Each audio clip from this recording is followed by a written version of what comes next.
I'm out here, like, I love my job for the most part, but like, it wasn't filling me up with joy every day.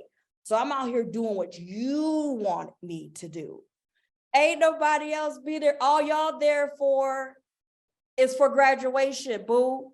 Yeah. I gotta pay for my own graduation party and the food and invitations and all that stuff because you're an adult now. You know what I'm saying? You know, right? And so then when I pivoted and left my director of learning and leadership job for no job, everybody thought I was crazy.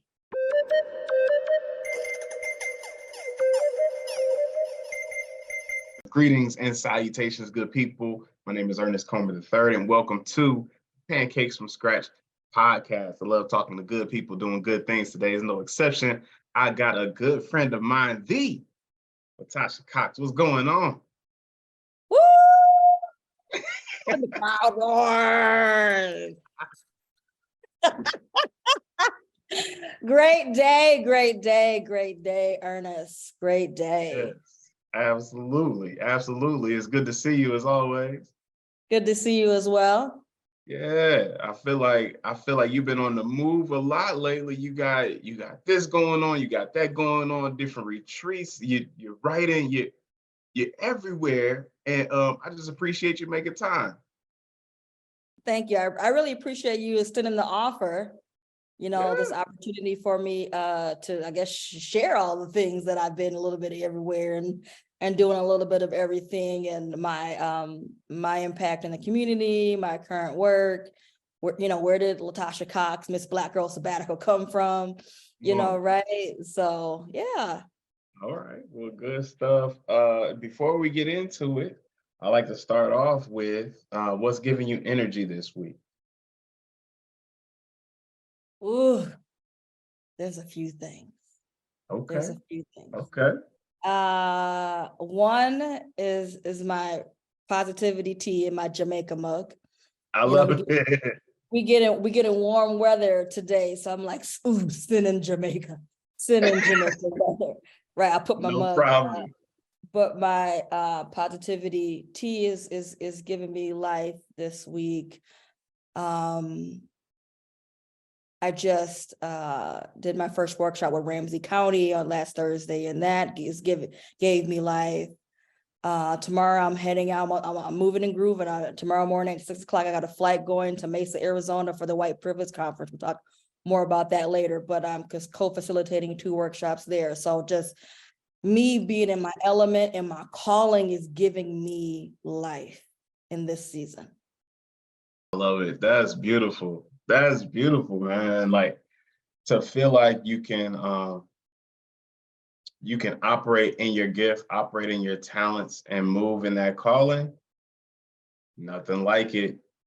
I mean, so many people miss out on the opportunity. But what do you think makes you different? What makes the difference in somebody who is like, because I feel like we all have a calling, right? But some of us, just take that leap to step into that calling. What was the difference maker for you? Ooh, for me, I've been running away from my calling for 21 years. Ooh. Right? Right? Okay. So it wasn't until I was on my 18-month Black Girl Sabbatical, and we'll kind of get to that, but I left my director of learning and leadership job for no job for what I call a Black Girl Sabbatical. And that's a healing and self-discovery journey of prioritizing my mental health and well-being while embracing joy. So I was on that journey for 18 months, self-discovery, figuring out who I am, who is Latosha Cox now, right? After 2 decades of working for the man, going to college, you know what I'm saying? Taking over a decade to finish to get your bachelor's degree. You'd have been married, you've been separated, you're divorced, you'd have got 2 kids, you'd have bought a house, you'd have had a dog, the dog is gone, right? Right? And so you done went from working in philanthropy and nonprofit and education, and you done did all these things, and it's like, who is Latosha Cox now?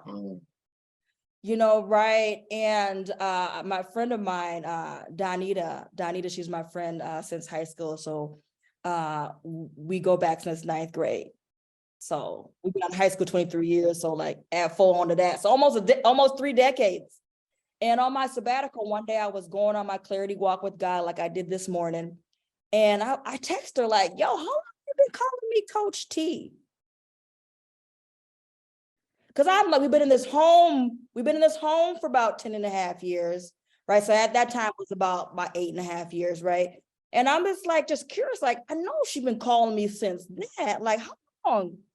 She texts me back and she says, 2002, when you was writing in your planner. And I'm like, we in 2022. Right. So I'm doing the math, right? I'm doing the math, like, what? Right. And I won't go on all the details, about it. But I said the next time we get together, like, I want you to tell me the story behind, like, you done went to school, got your master's degree, you got 5 sons, 2 graduated, 1 in a service, 1 in the in higher ed, going to school, 3 little still raising in elementary school. How can you remember when you nicknamed me Coach T back in 2002, 2 years after graduating high school, right? Crazy. But something resonated, right? Like some people have an impact without realizing the impact that they have. Okay. And so you ever have one of those conversations where years later you're like, man, you said something to me that stuck, and that person be like, I said what? Right? Yeah, that was you though. That was exactly what it was. And then when we reunited some months later, and I was like, yo, tell me the story, right? And she's like, you've always been coaching, developing, supporting people. And when you said this, and when you said this to that person, and that person, and that person, and that person. And I was like, yo, right? I was like, okay, then you've been telling me to do all these things for 20 years. And so now let's step all the way in it. Let's just do it, right? Yeah. Wow. Man, okay. But like the in-between time, right? Is from back then, 20 plus years ago to today. Yeah. So many things have happened, right? The relationships, life has gone on. Yeah. I'm wondering for you, is there a, like, because life doesn't come by us without challenges. Right. And so is there a challenge for you that sticks out as something that helped to really shape who you've become? Ooh.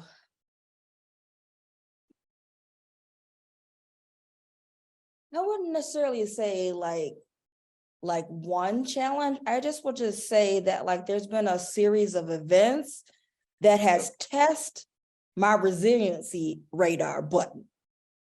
Right? Like you're gonna get over this, and you're gonna get over this, and you're gonna get over this, right? So I just think about like college, man, that took me over a decade and some, starting at St. Kate's, right after high school, getting some debt, for a few $1,000s, couldn't able to go back because you got to pay tuition. So that I took 2 years off to pay that, while also, getting my first apartment and then my car, and then coming right back to college, right? And then switching my, completing all my prerequisites to be a nursing major, get into the nursing program, completed 1 year of nursing. You know that. Ah, that was new to me. Okay. 1 year of nursing program to be like, that ain't it. Switching majors, doing one of those career assessment tests, like switching majors when you were a junior, boo. Switching majors when you were a junior to be like, that ain't my calling. That's my mama's calling. My mama want me to be a pediatric nurse practitioner, right? And like, I hate math and sciences. However, I'm academically inclined, so I'm gonna kill it, Get it right? done. So Yep. like that was my first time of like self-discovery, doing this career assessment. It also amplified, I think, the one that I did in high school that says, Tasha, you're more of a therapist, social services, a teacher, right? You're totally over here in this creative ring. You're not in the math and sciences and engineering, and that ain't you, right? It's 20 some odd years, later. Yeah, I still remember things like 2.2 kilograms is 1 pound, right? From dosage calculations of, you know what I'm saying? Like from nursing math and stuff like that. So I guess it all Yeah. comes up when it needs to. That going, finally finishing school, started as a regular day traditional, student, switched over to a weekend college program at Augsburg, ended up finishing as a married student parent, right? Some decade plus, later while working full time and in a marriage and, Come on. with a child, right? And so it's like, it's multiple different things in my life that I just, had to be resilient and keep pushing and keep going. And like, what's the next goal? What's the next thing? How are we going to make this through? Right? Any obstacles, right? So I was just like a series of events to evolve to who Latosha Cox is now, Miss Black Girl Sabbatical. But so how do you have that conversation? Like, because I think we come across these moments, like a lot of people come across these moments where it's like, you know what, I'm on this path and things are going. I'm not necessarily, as happy as I would like to be, but I've put a lot of work in already, and I feel like I probably should see it through, but I'm also being called in this new direction. And a lot of people don't make that pivot, right? That for a lot of people, they just get stuck in that, like, the complacency of, I already worked this hard, I just got to keep going, and we'll see what happens at the end of it. How do you have that conversation with your support network, your family, community, when you recognize it's time to make a shift? Like, I've been doing the nursing thing for a while, but I'm gonna go this way now. Like, what? Well, like,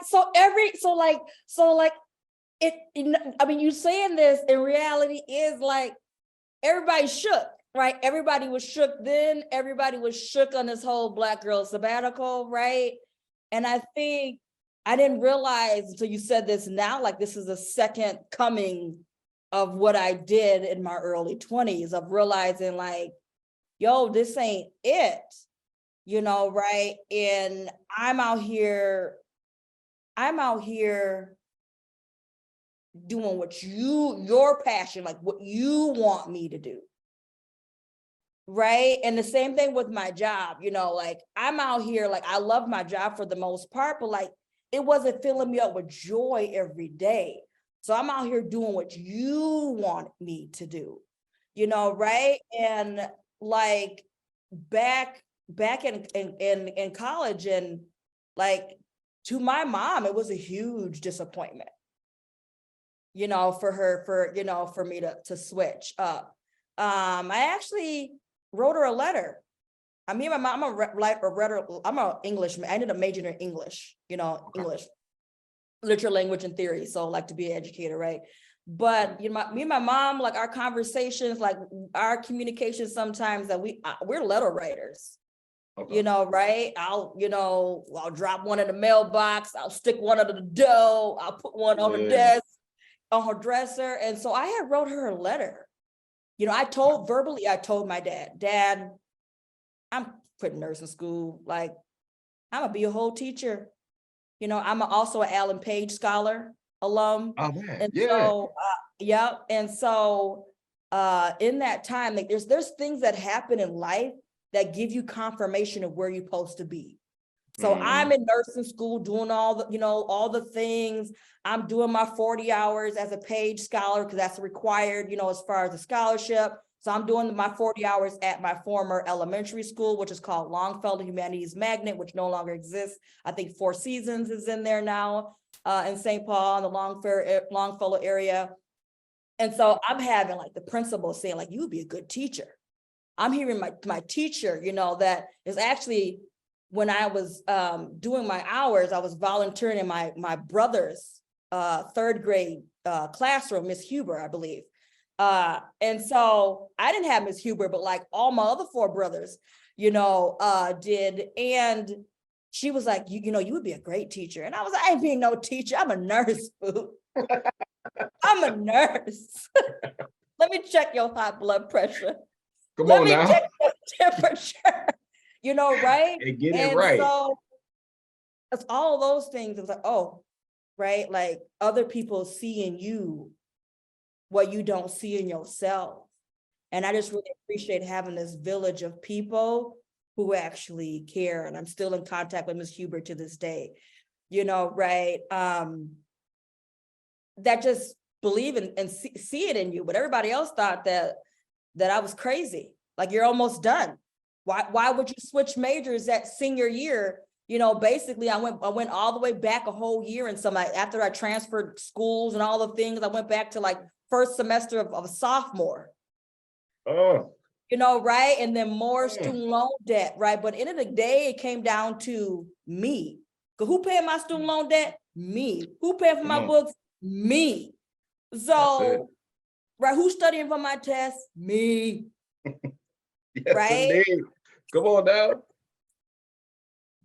That's it exactly. Because folks, listen, you're gonna be pulling them all-nighters. And ain't nobody else gonna be there. Ain't nobody else be there. All y'all there for is for graduation, boo. Yeah. I gotta pay for my own graduation party and the food and invitations and all that stuff because you're an adult now. You know what I'm saying? Right? And so then when I pivoted and left my director of learning and leadership job for no job, everybody thought I was crazy. Right, including you? Hey, listen, I wasn't gonna say nothing. I said, what? She just left? I don't know what you mean. I mean, like, she didn't leave like just for the day. Like, she went on a little short-term disability. She need to go collect her pearls, Listen. Right? Go. And, with that, it was timing in the making. Right? Previously, before that position, I was at the McKnight Foundation, and I was there for 3 years. And it was a place that cultivated who Latosha Cox is now. Right? It cultivated my leadership and my ability to be a seat at the table, my advocacy journey. I was in the education department, and my team was in charge of recommending $9 million of annual grants. Our annual budget was $9 million of grants to the board out of, at the time, like $96 million of money that would go out to the community from the McKnight Foundation. I think they're like a 2.5, maybe almost $3 billion company, right? Okay. And to be in this place of, at the time, the education department was funding engaging families, effective age-aging families. So it's like advocacy for families, for different nonprofits and so forth, to do policy and involvement on a local and a national level, as well as like legislative type, things. And then also effective educator, which was the pipeline for more teachers of color. Okay. Right. And so I was in this place to be the Black woman, the only Black woman at the table, the only woman, I would say like that, the only Black woman at the table. Right? I had my former VP was there, she's Asian American, and, she's transracial adoptee, but everybody else was white. For me to have that privilege and that power, right, to recommend organizations to get funding, right? I believe by the time I left in my 3 years, like 65% of our grantees were by POCI, people of color, indigenous led organizations, right? I think we were like second in line by the arts department, right? And so I was intentionally hired there out of 156 highly qualified candidates. After completing my public ally term of service, 30 days, to like bring my full self, and I asked my boss, like, why'd you hire me? She said, because you're a direct communicator and then you're hungry for opportunities at McKnight. And I was like, well, if I'm direct, then I'm coming to the table direct, boo. Come on. You said that's what, I asked you 4 days in, because everybody's like, welcome, welcome. You get welcome flowers, welcome signs, all the things, right? And for me to be there, cultivate my leadership, they paid over $13,000 for over the course of 3 years for me to have executive coaching to my former executive coach, Camille Thomas. Shout out to Camille Thomas, my Black former executive, coach, right?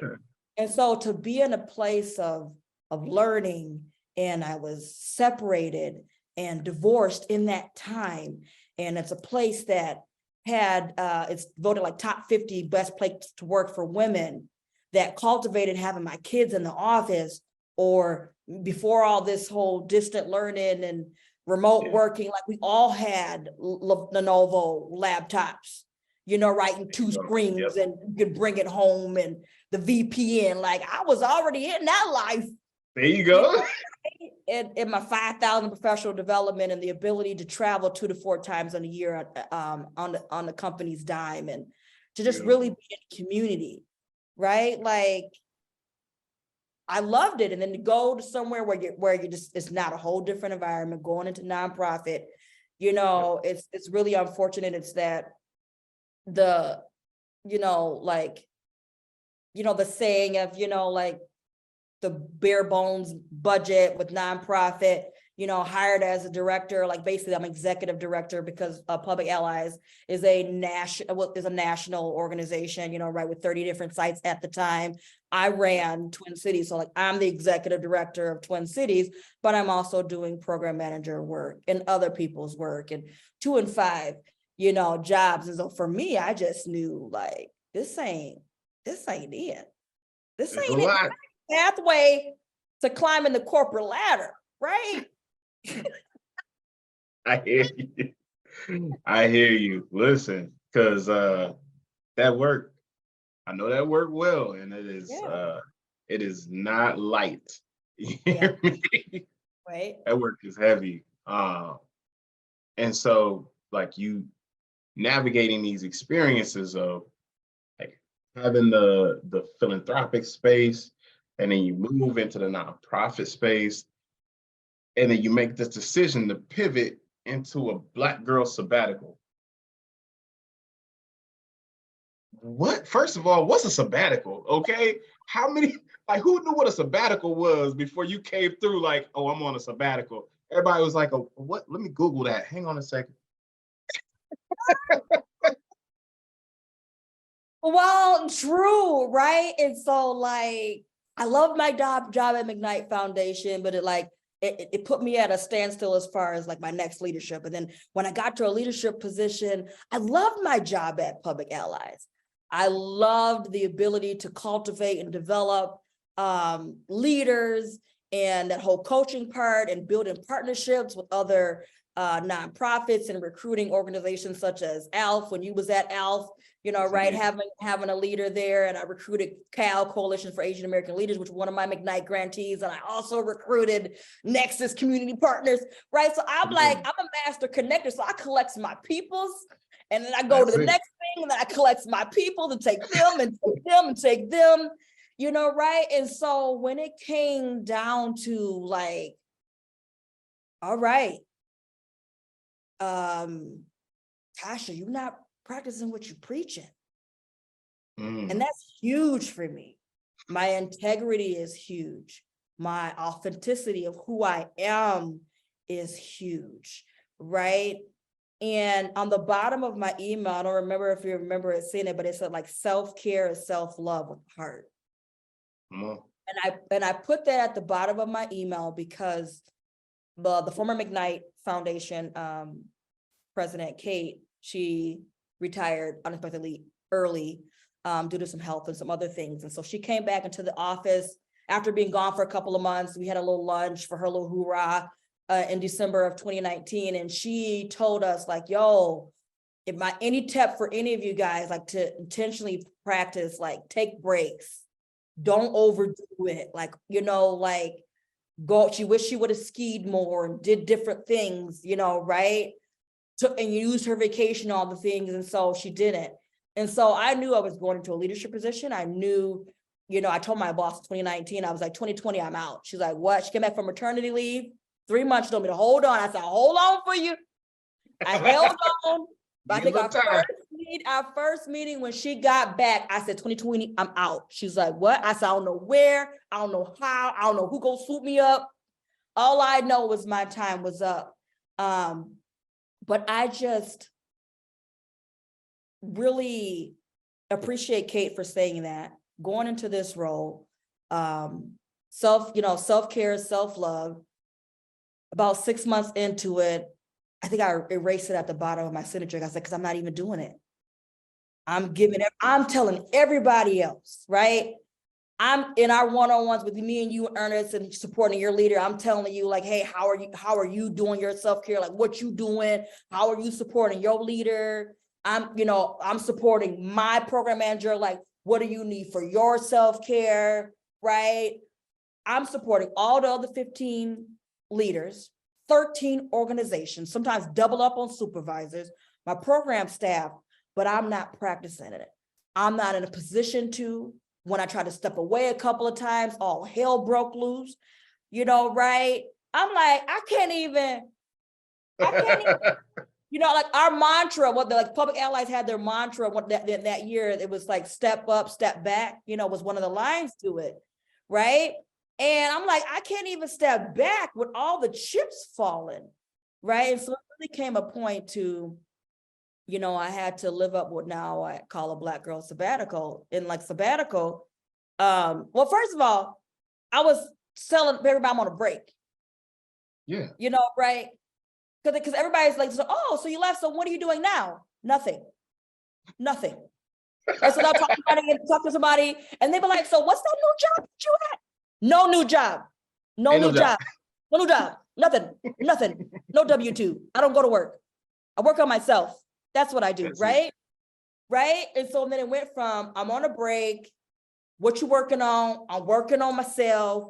What does that even look like? When all the things went through with my job, I called my ex-husband and I told him like, yo, like the job is done. Like I'm done with the job. And he was like, okay. And I was like, you gonna say nothing about it? It was like, I thought you big on quit that job, Tasha. I said, what? First of all, I wasn't even aware ex-husband even listening to me. I'm not aware, because he ex-husband, right? Before celebrating our divorce anniversary, right? Okay. So okay. I didn't even know that he even listened to me complain and talk about my job, right? But yeah, so then when I heard sabbatical, and I'm like, sabbatical is a fancier word for rest and break, right? That. Right. I like sabbatical, right? It sounds educated, Let me throw a college word on there. Yeah, sabbatical. Let me all that student loan debt. Let me use one of those words. You know what I'm saying? And then the Black Girl Sabbatical came up, and then I was in this call with a LinkedIn expert that I paid to help her to support me on like my LinkedIn journey, or like, I'm like, what's next? Like I sent out an email to you and multiple different people, right? Like, hey, write me a recommendation, because now I'm back on the market, right? And so I met up with her, and she was just like, okay, so what you doing? Like, working on me. I'm on a sabbatical. I'm on a Black Girl Sabbatical. She's like, what is that? I said, I don't know. She's like, well, you need to define it.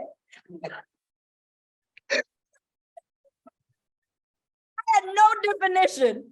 All I told her, I went from break to sabbatical to Black Girl Sabbatical. I'm working on me. No new job. That's all I had, right?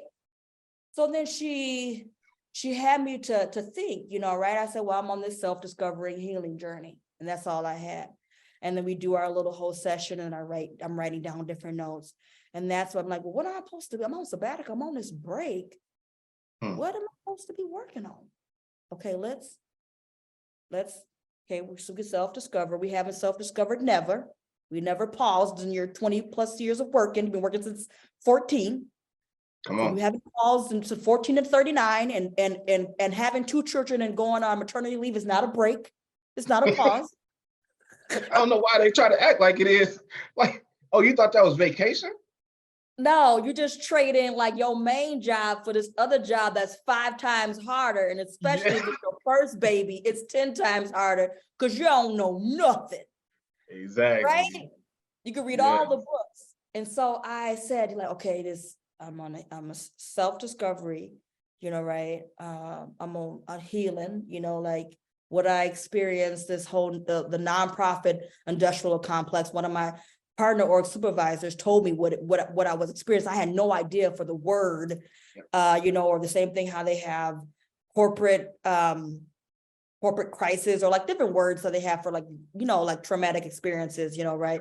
So I'm like, I got some self-discovery, I got some healing I need to do. I need to prioritize my mental health. I supposed to got me a therapist like back when I filed for divorce, right?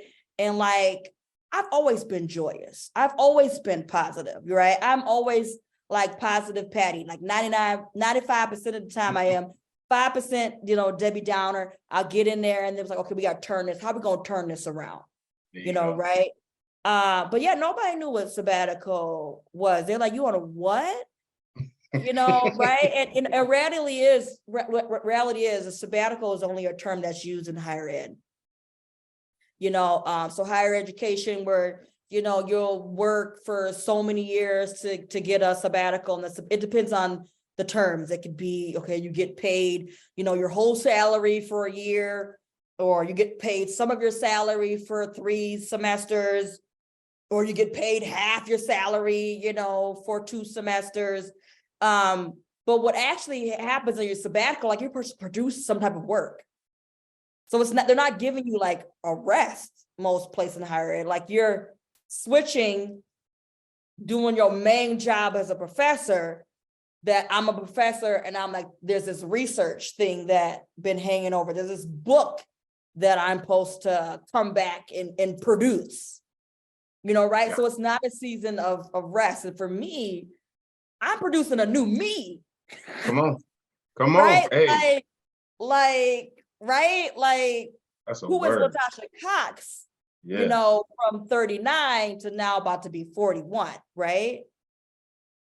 That's it. That's heavy. I mean, listen, I don't think enough of us realize the value in taking time for self-discovery and like leveraging the opportunity that we have to spend time getting to know ourselves.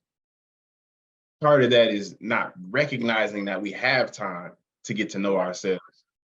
Yeah. The reason you feel like you don't have time is because you haven't leveraged it. Yeah. It's like you put so many priorities in place. The kids are the priority, the spouse is the priority, the job is the priority. Who set the priority? You did. That's it. That's it. And so, but it's not easy to have those conversations when it's time to shift what those priorities are. And when people, and we call it, we call it selfishness, we call it, what I'm saying, we associate it with all these negative things.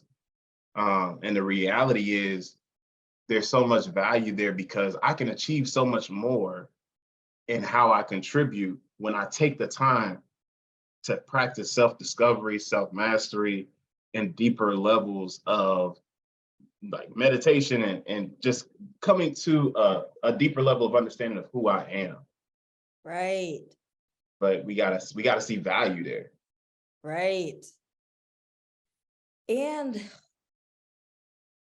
we have to value ourselves, right? So let me, when I left, I was pissed that the whole situation it was messy. My whole departure was very messy, very inhumane, very silenced me as a Black woman, right? Led to me being diagnosed with PTSD, right? Led to me, like, I have a Black therapist. We just celebrated our 1-year anniversary on March 10th this year, right? Right. And thank you. And congratulations. Yeah. it's huge.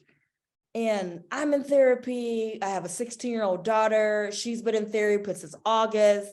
I have an 8-year-old daughter. She's been in therapy since February. I got a whole ex-husband. We're trying to convince him to go to therapy because the 3/4 of the Cox family, even we always be family, divorce or not, we always gonna be family. And you've seen on my social media how I shout out, my ex-husband, right? Because it takes a whole village to support Miss Black Girl Sabbatical. But I was just so angry and, afterwards, like, oh, they just worked me to the bone. And I was like, hold up, Tasha. I didn't value myself, so they didn't value me. Oof. Oh. And I'm gonna say that again because I had that thought at the front door. I'm in my kitchen, but at the front of my door, I was getting ready to go out on a walk. And that thought came, that whole self-care and self-love and a heart that used to be on the bottom, of my email signature as my reminder that got lost in the shuffle. And I'm gonna do a whole LinkedIn post about that with that picture, right? But I was like, I'm mad at them because I allowed them to overwork me. I allowed them to not value me. I allowed to not put up boundaries, the things that I had at McKnight. I had boundaries, boo. So boss, but when you and that transition from being a, exempt to a non-exempt, right? So this director level job was my first, salary position, and that's its own cans of salary. You're supposed to be working like, 37.5 hours, but you're actually working 60. That ain't adding up. Math ain't math. That's not, the math ain't mathing, right? When I was at McKnight and I'm counting my hours and I'll be like, boss, I only got 4 hours left. So do you want overtime? Or because it's 4 hours, can I work from home to do these things? Or be very clear. Which of these things left and go get done? What do you want me to get done today, Thursday? Because I'm off Friday and I will see you Monday, right? So I had that level of boundaries, right? That no longer existed, and, and I was like, this ain't all them. This is part me, right? Being in a part of an organization that one of my program supervisors told me to my face. She's like, Tasha, like she was actually trying to get me to leave in April.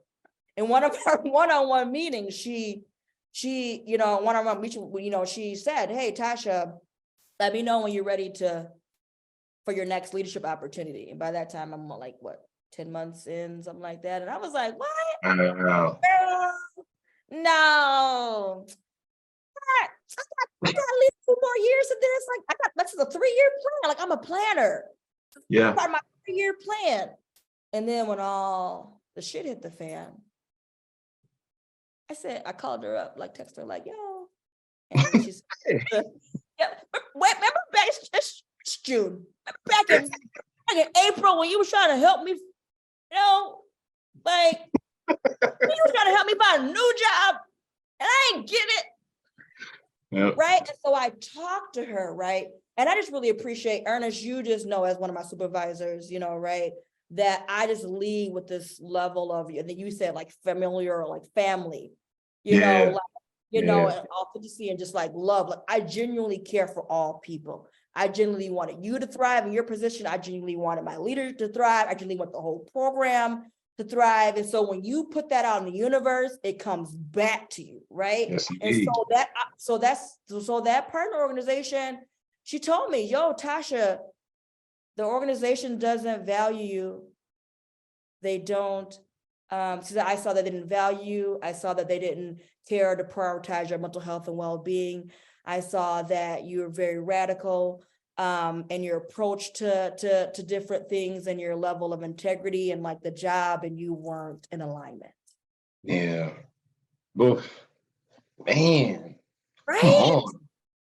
Because the thing is, especially, in the last few years in the era of COVID, there's been so much emphasis on the idea of Black excellence, right? Your shirt, Black Lives Matter.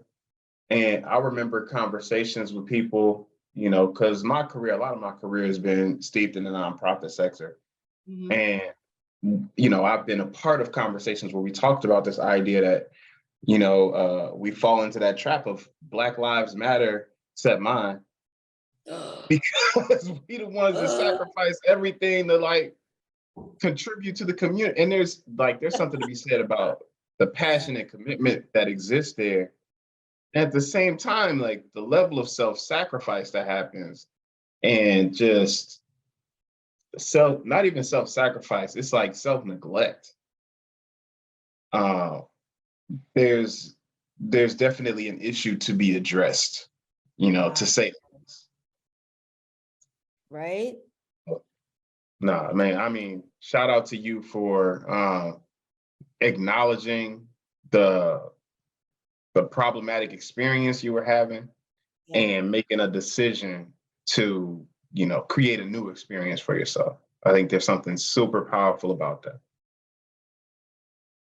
Thank you very much. And, I think we all have to go through different things. I'm a person that I don't have regrets. Not even with my marriage, not even with changing careers, which got me 10 times the student loan debt. Right? I just literally, I've just like always have been that place of like, everything happens for a reason. I wouldn't have a story. I wouldn't have my new career if it wasn't for that. If it wasn't for all of that, my whole 20 years. So I tell you at the beginning that I've been running away from my calling for 21 years. 20 years before I'm like accepted it, like, okay, this is gonna be a full-on, thing, right? But I needed to experience everything that I talked about today. I needed to experience everything to prepare me for the coach, the consultant, the speaker, the trainer, right, that I am today. I wouldn't have a voice on all of these aspects, these different aspects, and I'm writing my first book, like After Divorce, Be Better, Not Bitter, right? I wouldn't have these levels of platform if I didn't go through that 20 years of things. Come on. So I just wake up every day with this level of just thanksgiving and gratitude. That's it. For the good, the bad, and the ugly. Oh man, come on. That's beautiful, man. Okay.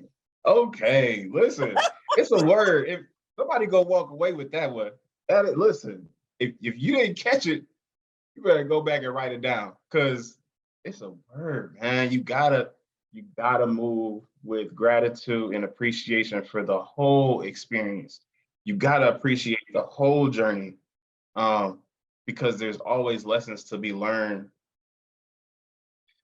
It's a real thing. It's a real thing. So shout out to you for acknowledging and like leaning into that, and being an example, because it's something that's much needed. It's something that's much, much needed.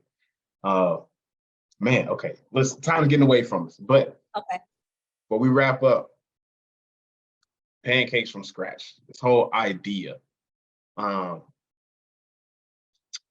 I've been really wrestling with trying to understand what's at the intersection of food and culture and ambition or aspirations, right? Like, when you think about how our community comes together, it's gonna be some food involved, okay? Like we go get together, we go eat something. And and like the way food plays a part in our culture impacts who we are and how we grow. And that to a degree has some influence on where our aspirations come from and where they lead us. So there's something there. I'm still exploring it, but I try to make it a part of the conversation every time I have an episode. But all that to say, I'm curious for you, uh, like, did you have a favorite food growing up that's like it just sticks with you? Like, oh man, listen, this is what I enjoy. My favorite food. Uh,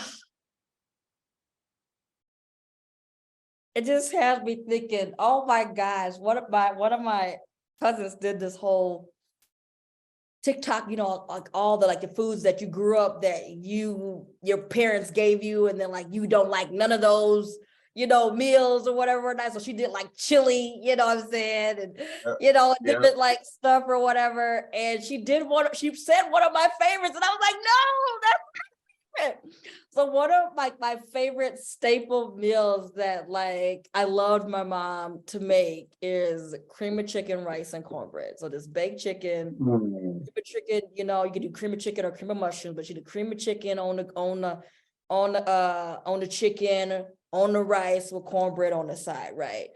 And okay. so my cousin hates it. I'm like, but that's my favorite. I pass that down to my kids. Like my ex-husband, like that was his first meal. Like, I can cook, let me cook. I invited him over and his mama over and my mama over, and I made chicken, rice, and cornbread, and I thought I was stuffed, man. Come on now. I didn't make no yams or no dressing, nothing like that. I made cream of chicken, rice, and cornbread, right? I love it. I love it. That's Jiffy all right. cornbread at that. Come on now. Come on. Everybody can't put their foot in no cornbread. You got to know. You got to know. Because the thing is, like, it's never just about the food, right? Like the food is gonna be good because we enjoy what it tastes like, but also it's the whole experience. You Yeah. know what I mean? It's the coming together, it's the connect, it's the conversations that happen, it's how we feel when we enjoy that meal and who we enjoy that meal with. It's something there, man. I'm gonna keep exploring and leaning into it, but there's something there. I already know. All right. Awesome. Okay. All right. Well, listen, Tasha, I appreciate you making the time to jump in here. I appreciate you sharing some insight about the Black Girl Sabbatical and the book that you got coming up. Say the title of the book again. So my first book is Life After Divorce, Be Better, Not Bitter. Got God and the universe gave me all 10 chapters of my book back in September 2021. So a few months into my Black Girl Sabbatical. Wow. So I've been working on it. I went on 6 self-funded wellness and writers retreats in 2022. And this year I'll put it out in the bag. It's going to be in my March Black Girl Sabbatical highlights.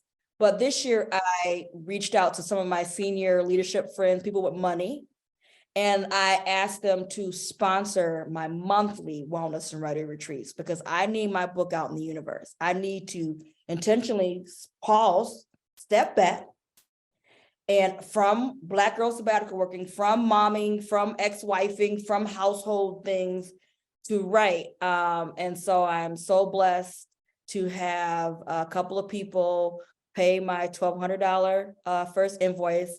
There's another one coming up for the rest of my trip, but I really appreciate, shout out to them. They know who they are, for investing in me, for me getting this book out here to continue to inspire, support, encourage other people in relationships. Doesn't matter if you've been, married before or not, if you've been in any kind of breakup, any kind of love, like my book is for you. So like After Divorce, Be Better, Not Bitter. People can find me on LinkedIn under Latosha Cox. On Facebook, Black Girl Sabbatical, Instagram, Black Girl Sabbatical. I'm really looking forward to supporting as many women to prioritize their mental health and well-being. Organizations in regards to different nonprofits and also philanthropy are sponsoring and supporting sabbaticals now. It's a thing. You go. It's a There thing. you Poland Foundation and a few other foundations, rather, and cultural awareness centers just awarded seven $55,000 grants through the Poland Foundation. So just being a consultant of a place that I've done what you did without that $55,000 or that $100,000, like how can I coach, support, be collaborative in that space? So, but yeah. Absolutely. That's beautiful. Well, listen, you doing it. I love it. It's very much appreciated. I'm sure not just by me, but a whole host of people. So keep doing your thing. Keep being a beacon and an example. And we're going to stay connected. I'm looking forward to following up with you. Awesome. Thank you so much. I'm so grateful to join you today. In 24 hours, I'm going to be in the hot heat of Mesa, Arizona for the White Privilege Conference. Like I said, I'm doing 2 workshops there. White Supremacy and the Global Majority with my lovely work husband, Dante Curtis. And then Down with Silos, Up with Alliance, the Black and Asian Divide with my 72-year-old Japanese American friend, Lori. So I'm excited to reunite with my public allies, buddy Dante, for us to go and just inspire and teach the world. So that's it. I'm bringing this, like Minnesota's going to have some heat. So, you know, I'm going into the fire. I had pulled out some set of clothes and then they sent the email like it's going to be 100 all week. I was like, Dante, we're supposed to match. I'm like, no, not wearing that. What I sent you, wearing this or these 3 things. Because we're also emceeing a fundraiser dinner Friday. And wow. Right. So it's a lot going on that I look forward to sharing on my LinkedIn. So he got me. I done switched up on him on the clothing change. He'll be all right. He'll figure it out. You know what I'm saying? I'm like, we're not wearing this, we're wearing one of these 3. I'm gonna bring all of them. So you better figure out how to match all of them. Y'all do your thing, man. I'm sure y'all gonna have some incredible impact out there. And yeah, I'm excited for you. Y'all keep handling business. I love it. We'll talk soon, all right? Awesome. Thank you so much.